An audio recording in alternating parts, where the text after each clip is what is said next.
नमस्कार दोस्तों, आयु उमेश के इस ब्लॉग में आपका स्वागत है। हम हैं इस समय शिल्प ग्राम में। उदयपुर का ये शिल्प ग्राम जो ये क्षेत्र है, ये पर्यटन स्थल है।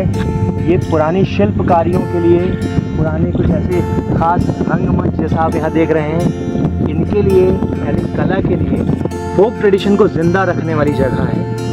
यहाँ की सरकार ने और तमाम सरकारों ने इस काम को जीवन रखने के लिए लोक शैली, लोक वादन, लोक गायन, लोक नृत्य और भाषा को बचा कर रखने के लिए जो बेहतरीन से बेहतरीन काम किया है, उसकी सारी प्रदर्शनियाँ आप यहाँ देख पाएंगे इसी ब्लॉग में। तो चलिए आज शिल्पग्राम का ये ब्लॉग यहीं से शुरू करते हैं। तो ये है शिल्पग्राम का एंट्री गेट। इसके साइड में आपको दिखाई दे रहा होगा ये टिकट कॉर्नर, जहाँ से हमें टिकट लेनी होती है। यहाँ एक टिकट का चार्ज है सिर्फ 55 रुपए। उसके बाद एंट्री करते ही राइट साइड पे आपको स्वागत कक्ष नाम की एक जगह दिखाई पड़ेगी। इस ब्लैक बोर्ड पर आपको शिल्पग्राम के अंदर के सारे अट्रैक्शन देखने को मिल जाएंगे। ये जो रथनुमा विमान आप देख रहे हैं, इसका नाम है इंद्र विमान। ये राजस्थान के झालावाड़ की रियासत का शाही विमान है, जिसे हाथियों द्वारा खींचा जाता था।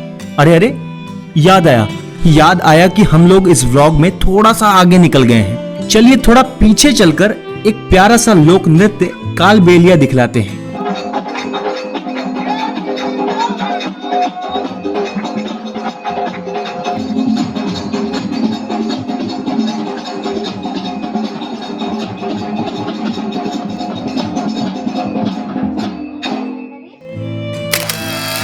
आइए अब आपको ले चलते हैं एक खास प्रकार की लोक संस्कृति के पास।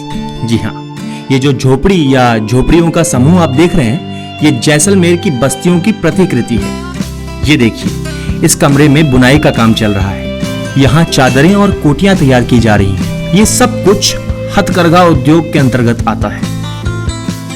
ये है मेवाड़ के ग्रामीण क्षेत्र में पाए जाने वाले पारंपरिक यानी ट्रेडिशनल घरों की हूबहू कृति। एक अहाता जिसे कह सकते हैं, ट्रेडिशनल राजस्थानी मेवाड़ी अहाता। और यहाँ पे इस तरह से इसको, इस पूरे आंगन को, इस पूरी गैलरी को डिज़ाइन किया गया है जैसे पुराने समय में राजस्थान के गांव हुआ करते रहे होंगे। देखिए, यहाँ आयुषी ने कुछ अनोखी चीज देखी है। बोल रही हो इस दिन उनका लाना। कौन बोल रही? और यहाँ पे एक स्त्री है।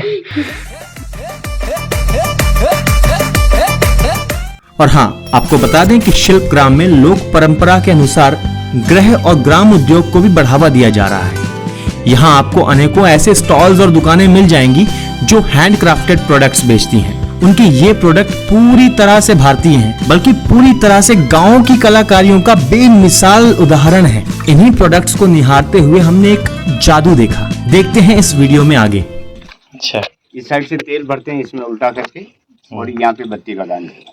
इधर से तेल बाहर नहीं आएगा, ऐसे रखोगे। जैसे ये पानी डालें वैसे आपको तेल डालना है। ऐसे तेल भर दो आप। अब यहाँ पे बत्ती लगाएंगे। अब इधर से बाहर नहीं आएगा, इस साइड से आएगा। तो देखा आपने, चंपकलाल चाचा जी ने ऐसी सुराही बनाई है जिसकी नीचे की ओर तेल डालने से सीधा करने पर तेल गिरता नहीं है, बल्कि वो तेल ऊपर की ओर की नली को झुकाने से गिरता है ना कमाल? आइए और एक कमाल की सीटी देखते हैं। पानी डाल दो। अब यहाँ से फूंक मारो।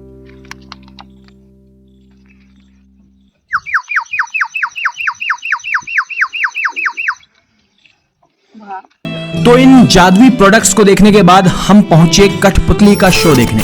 जैसा कि आप जानते ही हैं कि राजस्थान की कठपुतली और इसके शो की पॉपुलैरिटी पूरे विश्व में है। तो आइए देखते हैं नायाब कठपुतली का शो। और जादू दिखाता है, जादू का कमाल, जादूगर।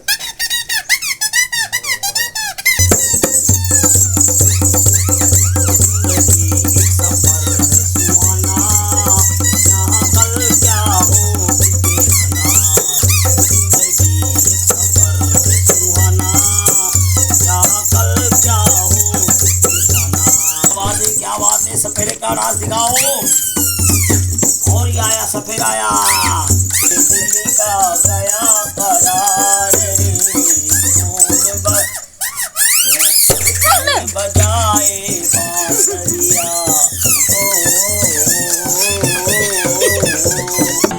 आयुषी को लगा कि असली का सांप आ गया हो। तो आइए आप देखें माटी और काठ से बने अनेकों घरेलू सामान की प्रदर्शनी, जिसे यहां संजो कर रखा गया है।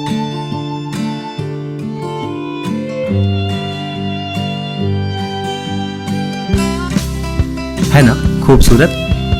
यहाँ के स्पेशल अट्रैक्शंस में से एक है ये नृत्य करती नर्तकियों की मूर्तियां। और ये क्या, मैडम आयुषी तो इन्हें कॉपी कर रही हैं।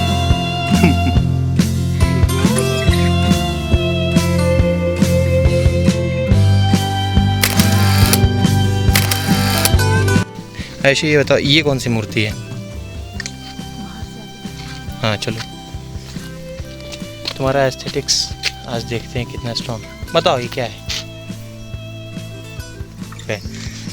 आपने सीप कहा है, समुद्र में रहता है। लॉक कर दिया जाए। समुद्र में रहता है, पाया जाता है। पाया जाता है। राजस्थान के फोक वाद्य यंत्र हैं, जैसे सबसे बेहतरीन चीज जो सेंटर में रखी है इसे कहते हैं रावण हत्था, इसे कहते हैं एक तारा, कबीर जी की पहली पसंद। ये आप सब बताएंगे इसे क्या कहते हैं? एक तारा ये है। बिगुल इसे कहते हैं, और इसे शहनाई कहते हैं। यानी अगर ये शहनाई है तो ये भी शहनाई है, आपको बताने की भी जरूरत नहीं पड़ेगी।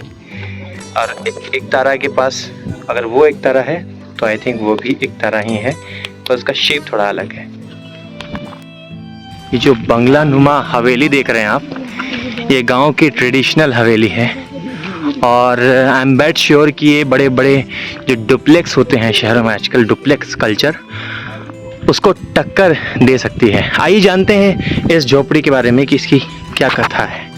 सो यहाँ पे लिखा हुआ है झोपड़ी के बारे में, इसको कहते हैं ब्राह्मण झोपड़ी, गोवा।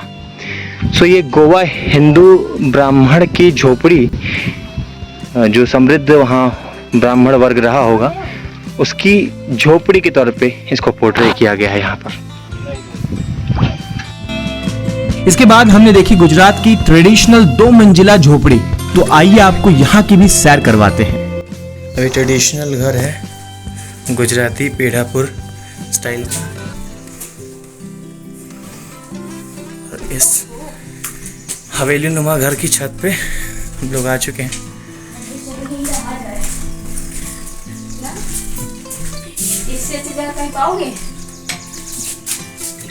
जब ये झोपड़ी इतनी खूबसूरत है तब एक खूबसूरत सा फोटो सेशन तो बनता ही है। ये आप लोगों के लिए भी क्लू है कि जब आप यहाँ पे आए तो ऐसे फोटोग्राफ्स आपको सजेशन के लिए काम आ सकते हैं। अब हम आपको लिए चल रहे हैं नागालैंड की ट्रेडिशनल और ट्राइबल झोपड़ी के पास। कितनी बारीकी से इसे तैयार किया गया है, कितनी खूबसूरत नक्काशी है इस पर, है ना शानदार। अब चलते चलते एक और राजस्थानी लोक नृत्य चरी को देखते हुए आगे बढ़ते हैं।